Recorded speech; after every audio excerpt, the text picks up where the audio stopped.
अजूनपर्यंत त्यांची ऑर्डर येते। आज संध्याकाळची 6:15ची वेळ झाली आहे।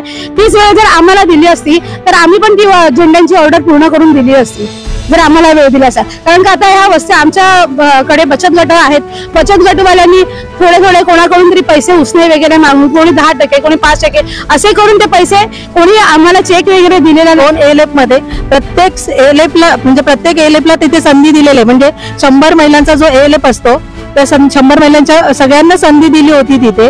परंतु आज ह्या गाडीला आम्ही 50,000 झेंड्याचे इन्व्हेस्ट केलं होतं तेही आमचं परत नाही मिळालेलं आहे। आणि विजय पाटील सरांनी आम्हाला जर मुदत दिली असती तर आज आम्ही खरोखर ते टार्गेट पूर्ण केलं असतं। पण विजय पाटील सर काल आम्हाला एकदम असे डोक्यावरच होते बसलेले की आज 6 वाजता तर 6 वाजता आम्ही त्यांना सांगत होती सर आम्हाला रात्री 12 वाजेपर्यंत तरी वेळ। आम्ही लोकांकडून 10-10, 5-5% महिलांनी घेतलेल्या, महिला या सगळ्या गरीब आहेत आणि त्यांना ते आता तो भुर्दंड बसण्याचा आम्ही आत्मदहनाचा इशारा पालिकेला दिलेला। टॉप 10 महाराष्ट्र न्यूज चॅनल मधून मी दीपक कोटेकर आणि यावेळेला मी उपस्थित आहे वसई विरार शहर महानगरपालिकेच्या आयुक्तालयासमोर। उद्या 15 ऑगस्ट आहे, स्वातंत्र्य दिन आहे आणि या महिलांचं असं म्हणणं आहे की ते उद्या याच ठिकाणी आत्मदहन करणार आहेत। असं काय आहे की त्यांना आत्मदहन करण्याची वेळ आली आहे, जाणून घेऊया। मॅडम नाव सांगा तुमचं। माझं नाव विजेता रवींद्र सुर्वे। आम्हाला 8 तारखेला हे 50,000चं टेंडर देण्यात आलं। ते आम्ही ऑर्डर घेतलं। कसलं टेंडर होतं? झेंडे बनवायचं टेंडर आम्हाला देण्यात आलं। ते पण आम्ही भांडून मागितलं। ऍक्च्युली त्यांना एक दिवशी आधी समजलं होतं, जे पालिकेला समजलं नव्हतं आणि त्यांचे ते झेंडे बनवून पण झाले होते। त्याच्यानंतर आम्ही ते भांडून 50,000चं मागितलं त्यांच्याकडे, तेव्हा त्यांनी आम्हाला ते दिलं। त्यानंतर आमच्या जया कदम मॅडम आहेत, त्यांनी जाऊन ते झेंडे वगैरे ऑर्डर दिली। त्याच्यानंतर त्यांनी ती ऑर्डर दिल्यानंतर तिकडून आम्हाला झेंडे पण पुरवण्यात आले। थोडे आम्ही एक 17,000 झेंडे बनवले सुद्धा। त्याच्यानंतर काही कमी पडले, त्याच्यानंतर मॅडम गेल्या सुद्धा आणायला, तोही टेम्पो आमच्याकडे आला। त्याच्यानंतर विजय पाटलाला आम्ही विचारलं की साहेब हे झेंडे काही इंच फक्त कमी आहेत, तर ते सरळ सरळ बोलले की हे झेंडे चालणार नाही, ते रिजेक्ट करण्यात येतील। त्यानंतर तोच टेम्पो आकांक्षा वस्ती सर्कल वाल्यांकडे गेला आणि त्यांच्या टेम्पोवाल्यांनी स्वतः आम्हाला सांगितलं की ते झेंडे त्यांना चालले आणि तुम्हाला का नाही चालले, म्हणजे तेच झेंडे दुसरीकडे चालले आणि ते झेंडे तुम्हाला का नाही चालले, म्हणून ते झेंडे आमच्याकडून रिजेक्ट केले आणि तेच त्यांनी ती ऑर्डर पूर्ण करून दिली।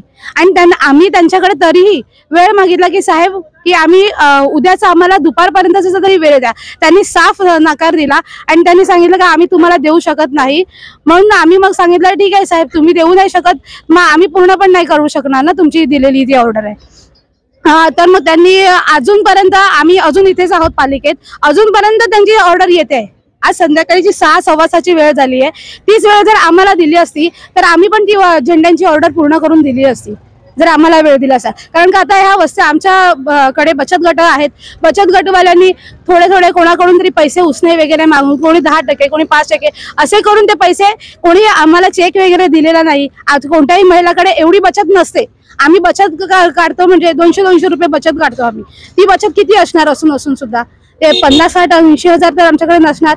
50,000चे झेंडे मागवायचे तरी तर त्या महिलांनी पण कोणाकडून तरी व्याजाने किंवा कोणाकडून उसने मागून ते पैसे घेतलेले आहेत। आज जर आम्हाला हीच ऑर्डर मिळाली असती तर त्याच्यात आम्हाला काहीतरी फायदा होऊन आम्ही ते त्यांचे पैसे पूर्ण करू शकले असते। आणि आता या वर्षी आम्हाला मिळाली, अजून पुढच्या वर्षी आम्ही आणखी मोठी ऑर्डर घेतली असती।